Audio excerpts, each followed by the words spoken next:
ndine zvinondishungurudza mumwoyo mangu. Ndiri mukadzi ane makore 36 ekuberekwa. Baba vangu vapenyu asi amai vangu vakashaya zvisina tsarukano. Mushure mekunge vatukana natete hanzvadzi yababa vangu. Tete vangu munhu ane rudo neni zvisingaiti, zvekuti kunyangwe kuya kuno kuSouth Africa vaisada, vakatombotengesa mombe yavo vakandipa mari yekuti ndiite zvekuhodha. Asi zvekutengesa hazvisi mandiri. Saka ndakauya kuSouth Africa ndikatanga kushanda, ndikazosanganawo nemumwe murume tikaroorana. But tete pandakavaudza kuti ndafunga kuroorwa, vakatofona vachipopota. Ndakashamisika vachindiudza zita remukomana wangu uyu, asi ini ndainge ndisina kuvaudza zita rake. Pandakaudza amai vangu vakabva vatukana natete, amai vakafa, vakangowanikwa vakawirwa nesvinga rehuni, chiso chavo chiri muvhu. Asi drezi ravo rangu vakapfeka vanhu vakati rainge rachekwa nechigero kumupendero waro.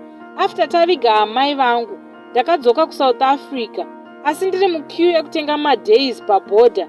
Vamwe amai vaiva padhuze neni vakandikwenya vakati, madzimai imi mabva kwamabva makasengedzwa zvinorema, kwamuri kuenda hakuna rugare. Ndakati ndatoisa mari mupasipoti kuti nditenge 3 months, asi ndakadhindirwa 5 days. Ndakamboedza kuchema asi ndikadzingwa. Ndakazama kutsvaga madzimai vaya asi ndakavashaya. Ndakakwira hangu ndikaenda kumurume wangu, asi ndichisvika ndakasvikogamwa nemubvunzo wokuti saka kwako kungwara here kusada kundiitira mwana. Kubva ipapo tazama asi mbeu yaramba, mbamhu isina rugare. Saka ndakazongofonerwa natete vachiti muzukuru ndiwe wega wakasunga upenyu hwako. Gamuchira ruoko rwegudo ukwanise kuita mhuri yako. That same night ndakarota tete nevamwe vakadzi vakapfeka zvinhu zveblack vachinditutora ruoko urwu. Mimba inobva yabata. Izvezvi it's 3 am ndapepuka ndichidikitira mushure mekunge ndagamuchira chiruoko chegudo. Apa mumba manga muine chiremwa-remwa. Ndavhura dhoo nemawindo asi charamba kubuda. Pandabatidza light ndipo pachamhara pafloor, chikafamba chikabuda nepadhoo. Right now I'm afraid apa ndiri kustay in.